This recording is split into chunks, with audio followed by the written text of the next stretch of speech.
نحمدہ ونصلی علی رسولہ الکریم اما بعد فاعوذ باللہ من الشیطان الرجیم بسم اللہ الرحمن الرحیم۔ ایک انتہائی اہم سوال پوچھا گیا، کیا غیر مسلم مساجد میں داخل ہو سکتے ہیں یا نہیں؟ تو اس کے متعلق جواب عرض ہے کہ شریعت اسلامیہ نے سوائے مسجد حرام کے غیر مسلموں پر مساجد میں داخل ہونا ممنوع قرار نہیں دیا، اور اس کی دلیل نجران کا وفد نبی اکرم صلی اللہ علیہ وسلم کی خدمت میں آیا تھا، اور آپ صلی اللہ علیہ وسلم نے ان سے اپنی مسجد یعنی مسجد نبوی میں ملاقات کی تھی۔ ہاں، البتہ غیر مسلم کے لیے کچھ شرائط ہیں۔ کچھ شرائط تو ایسی ہیں جو ایک مسلمان کے لیے بھی ہیں، اور کچھ شرائط غیر مسلموں کے لیے ہیں۔ ان میں سے ایک یہ ہے کہ ان کا ساتر اللباس ہونا، یعنی ایسا لباس پہنے ہوئے ہوں کہ ان کا سطر مکمل طور پر چھپا ہوا ہو، یعنی مکمل وہ سطر میں ہوں۔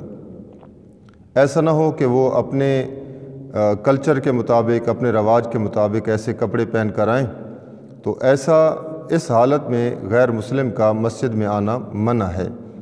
ظاہر بات ہے اس حالت میں کسی مسلمان کا آنا بھی منع ہے۔ اور دوسرا، چونکہ وہ غیر مسلم ہیں، انہیں اسلامی تعلیمات سے آگاہی نہیں ہے، تو داخل ہونے سے پہلے انہیں اپنی عبادت گاہ کے کچھ آداب بتا دیے جائیں تاکہ وہ مسجد کے اندر گندگی وغیرہ یا کسی قسم کی ایسی بے ادبی کا ارتکاب نہ کر سکیں۔ اور اسی طرح غیر مسلم ہو یا مسلم ہو، جس طرح وہ نجاست کی حالت میں ہے، غسل کے بغیر ہے، تو ایسا غیر مسلم جو ناپاکی کی حالت میں ہے وہ بھی مسجد میں داخل نہیں ہو سکتا۔ اور اسی طرح مسجد کو ایک سیرگاہ بنا لینا، جس طرح ہماری بڑے شہروں میں مساجد کا حال بن چکا ہے کہ لوگ بعض آتے ہیں وہاں پر سیلفیاں لینے کے لیے اور فوٹوگرافی کے لیے یا سیر و تفریح کے لیے۔